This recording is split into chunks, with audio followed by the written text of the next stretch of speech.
Well, well, well, we finally saw it. We finally saw Firstkiller on land with his new Gen.G roster. This was a big move this offseason, and we all knew the reason that they made this change was for one reason and one reason only. That was to keep winning at a high level. Gen.G certainly were not pleased with just getting a fall major championship last season.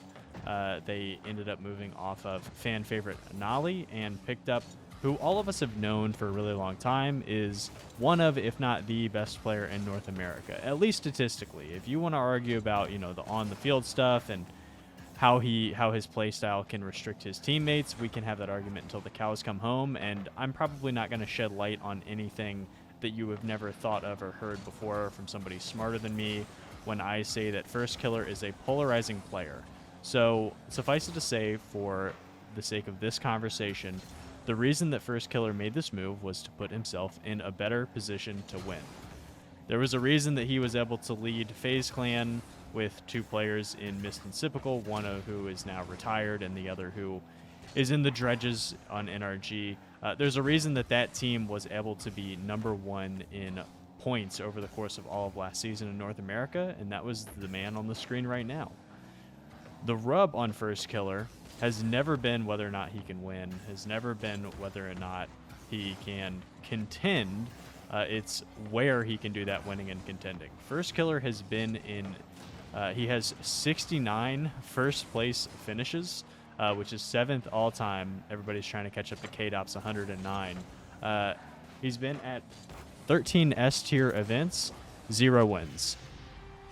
And, the most infamous result is, at least in recent memory, is that winter major from last season where he had a, let's call it a bad clear from his own backboard, about where we just saw him on the camera there, to lob one central to Carmine Core to seal the deal on Carmine Core winning that winter major in 6 on Neo Tokyo. And while that moment definitely wasn't the only reason that they lost that game or that series for that matter, it was a great encapsulation of what a lot of naysayers have always said about Firstkiller, which is great talent, big winner. Can he do it on the biggest stage? And while Gen.G were not able to pull off the win in this major, I felt like it looked pretty good, to be honest with you, especially when we're talking about Firstkiller. Well, Jack and Chronic were great in their own rights. That's kind of a testament to the skill and talent on this team. But when I say that Firstkiller looked great, it's really relatively speaking to where we started off. Jack talked during one of his interviews at LAN about the challenges of getting this roster together and being a cohesive unit. It's tough if you're Firstkiller, and if you're Gen.G for that matter, to have to completely switch roles. Firstkiller and Nali are different players. Maybe I taught you something that you didn't know before today, that those two have a different style of game, as that was a super weird reset on the wall.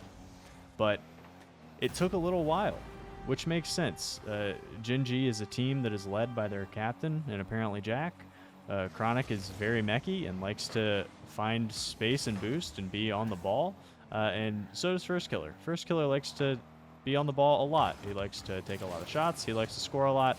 That's why it basically became a running joke, especially in past videos on my channel where I talked about stats where if you wanted a quick trivia point on who was the leader in any statistical category, it was a pretty safe bet to just pick Firstkiller because he did everything in every statistic. But he's got to kind of find his balance on this roster. And circling back to what Jack had said in one of his interviews where I think it was Leaf or someone had asked him about, cohesion and things like that. And he said, candidly, it took a while, Firstkiller came from a different team in a different situation. Not only did he have to gel to Gen.G, but they had to gel to him. And it's looking better. And it's not looking as you might have expected, where they kind of are just going around everything FK wants to do on the ball. Jack is actually the volume creator for them, which is pretty shocking. He's above 3 shots per game. Let me cite my notes here, guys. Over 3 shots per game, Chronic and FK are both shooting 30% shooting percentage or higher. So to put that into frame that a different way, Jack is really taking and creating a lot, and FK and Chronic are able to just find dynamic opportunities to score, like FK just did there, to essentially seal this win against Gentlemates in a series they ultimately lost. But I gotta say, I like this role for Chronic, especially as he gets more comfortable, especially as him and Chronic find more of quote unquote their spots. I think this team is gonna make a ton of sense. And even though they lost in the quarterfinals, I would say it was a pretty good loss as far as good losses go. To get bounced in 7, I believe it was, could have been 6, but I believe 7 to the eventual champions is a pretty great result that you can't be too upset about. So, as Firstkiller isn't going to be able to put away that final one, how do you guys feel about the first split here of the new Firstkiller experiment? Do you like this team and how they're gelling? What would you like to see them do differently, if anything? Would love to hear your opinions and thoughts and perspective. And as always, guys, thanks so much for taking the time and watching. And until next time, take it easy.